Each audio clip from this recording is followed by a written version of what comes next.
Hey, it's Ginger Boy, and welcome to the first episode of a new and/or old series, whatever you want to consider it. This I am going to call Lunar Magic 101.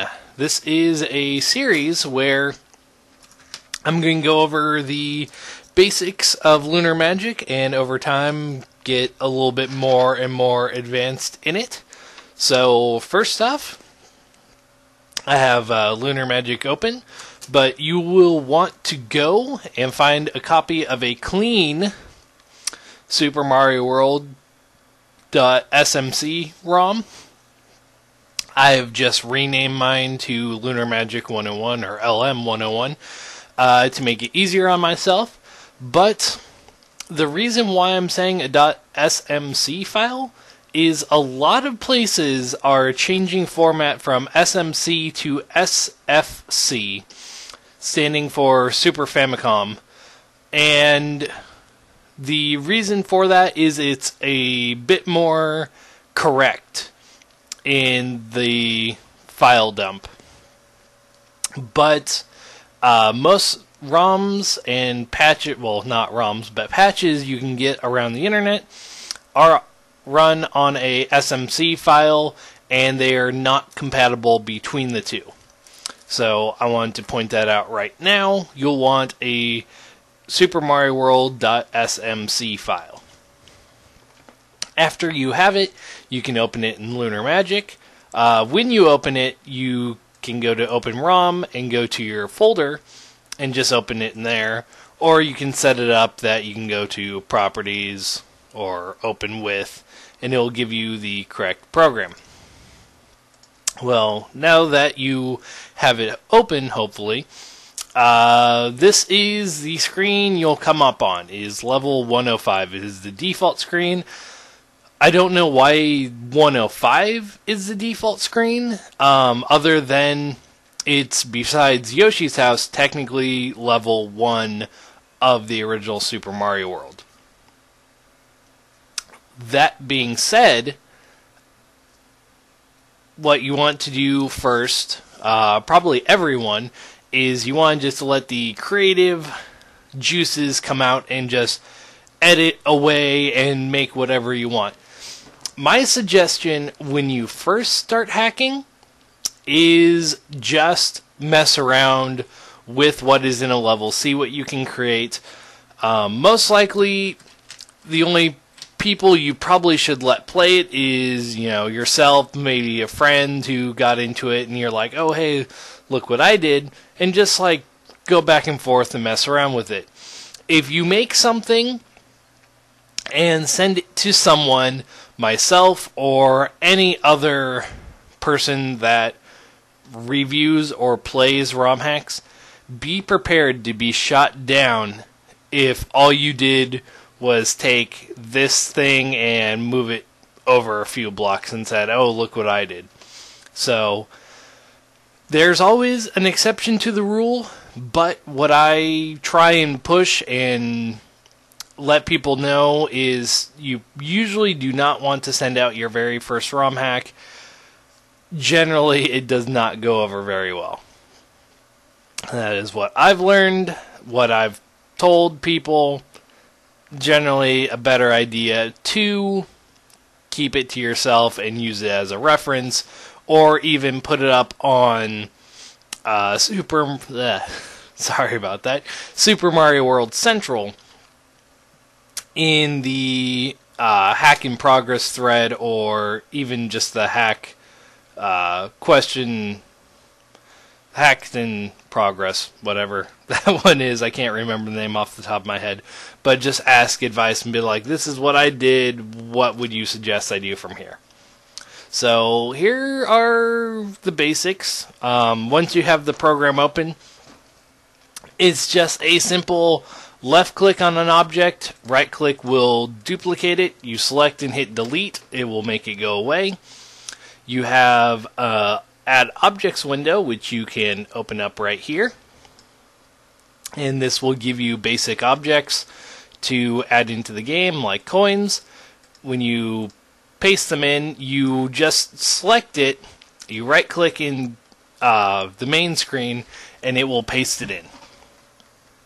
Once you do that, if you highlight it, you have drag and click options, so you can expand and retract the object in many different ways.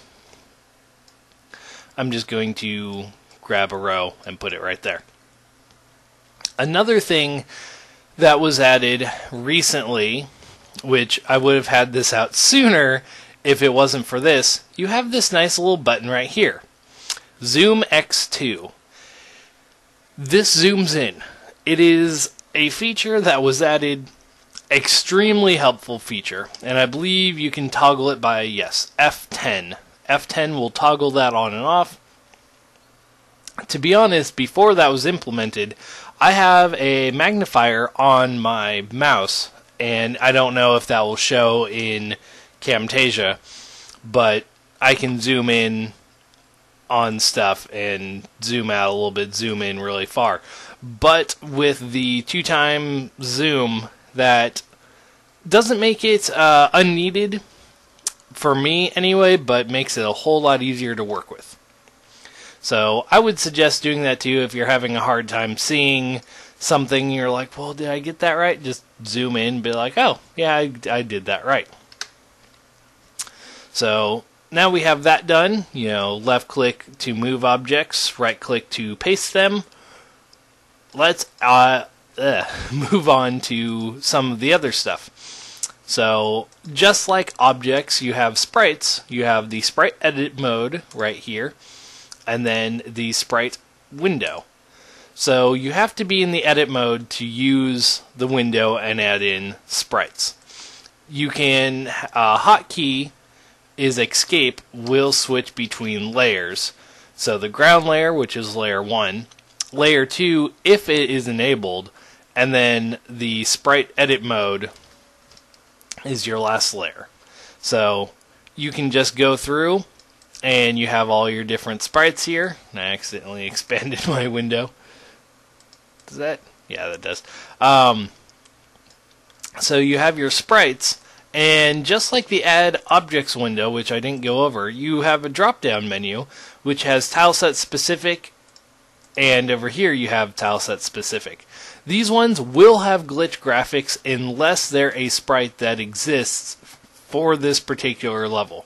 One that I can think of right off the top of my head is Rex. So as soon as I can find the sprite for him, I do not... Most of the sprites will not be able to tell you the sprite number off the top of my head. Just because there are so many. Anyway, Rex. So I'm just going to save this level really quick. Go up to level 106 by pressing page up or page down. You'll notice that Rex here changed to like a pokey and part of a baseball chuck. And that's because the graphic sheets do not support Rex in this level. But they support Rex in level 105, and it's similar if you go down to level 103. It is a portion of an on-off block and a spike ball. So that is that. There are tileset specific. You really want to not use sprites with glitch graphics. And the main reason for that is it's very unprofessional. It does not look very good. And you'll get a lot of flack for doing that. If you want to use a sprite that is not graphicked correctly, there are many ways to fix that, but I'm not going to go over it in this video because it would take quite a while to explain all of the different options.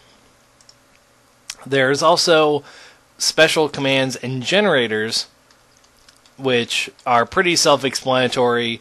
Display text, layer 3 smash, fireplace smoke. That is what Yoshi's house uses for the smoke and the fire. Bowser activate Bowser scene. I have not seen that one. I think it's new. Or at least I don't remember seeing it. But there's quite a few different generators. Again, some of these are tile set specific. Bubble with Goomba and Babomb. The Goomba would look correct. Babomb probably not, but as you can see, the bubble does not look correct. So, as I said before, please do not use graphically incorrect sprites. It does not look good, and you'll get a lot of flack. Along with that, in certain levels where there are buzzy beetles, the spinies will look like red buzzy beetles. Again, not something you want to do. It doesn't matter if you say, oh, these ones have a shell that's made of fire, blah, blah. It's not good. You don't want to do it. And lastly, there's a custom collection of sprites. This is completely empty because you can only fill it up when inserting custom sprites through ASM means. Again, not something I'm going to go over in this episode. So once that is done, we also have a couple more in the Add Objects window. Besides tile set specific objects, which work the same as sprites, you'll get ones that are glitch graphics. Again, don't use those. You'll have extended objects. These are blocks that have a bigger function than just like one thing. So, in standard objects, you have a coin, you collect the coin and it disappears. You have a note block, you jump on it, you bounce. You have the throw blocks, you pick it up, it turns into a sprite. Cement blocks are just a solid object. Well, in the extended ones, you have a door, which will lead to another level. Invisible blocks, where you can fall through them, but you can hit them from below and they turn visible. Same with note blocks. Invisible doors.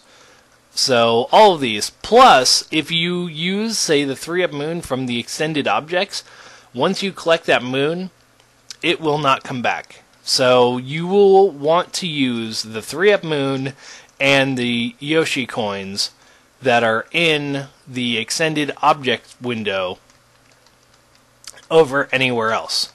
And the reason I'm saying that is under Direct Map 16, you have access to all of the blocks torn apart into their respective 16 by 16 chunks.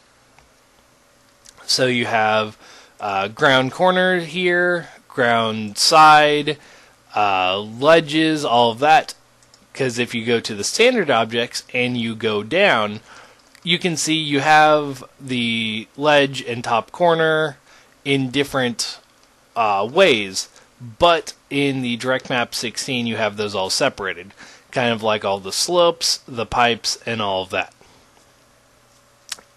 Myself personally, I prefer using the Map 16 and grabbing stuff and putting them wherever, but it all is all user preference.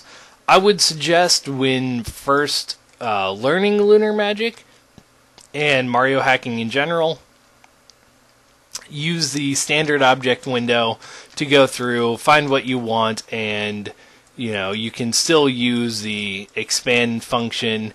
You don't want to expand it out other directions, which this one you can't, but just expand it to the way you want, and again you have many different tiles to work with. So another thing that you'll want to watch out for is kind of like this slope. It will change tiles that are next to it.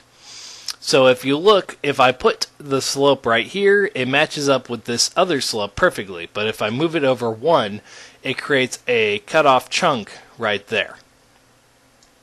And in addition, if you put it over a bush, it tries to pull in new data for this bush, but all it does is create horrible looking cutoff.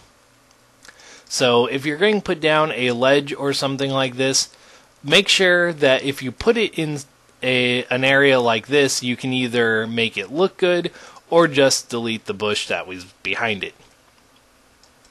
And again, similar thing happens to the pipe. I would just avoid putting them in that type of situation. So that's pretty much it for the basics. What I would do is, once I get a clean ROM, download it, just mess around with the first level. Don't worry about cookie cut, which is taking an existing level and not doing much with it, just moving stuff around, and just play with the level. One other thing is these slanted pipes. You never want to have this portion of it accessible. And the reason for that is these pipes are glitchy, and Mario can actually jump through them, jump into them, and kind of walk in the pipe itself. So if you ever have a pipe like this, you always want to block off this area. So that's pretty much it.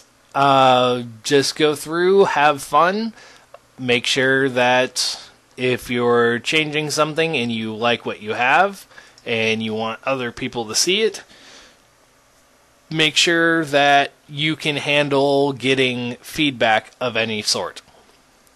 So, that's about all I have. And as a note, this is going to be something that's going to be every Saturday. I will take questions, comments, anything you have, anything you would like to see in the next few episodes. This one is kind of a little disorganized just because I'm kind of getting back into the Lunar Magic scene, not in the sense I don't know how to use it, but in the sense that I haven't actually had one of these videos out for a long time due to different means of what happened with them and stuff. So, yes, if you have any comments, would like to see something in the next video, these will be a weekly Saturday thing. So, post comments, and I will see what to do next time. This has been Ninja Boy with Lunar Magic 101, and I will be back next week with some more stuff. See you guys then.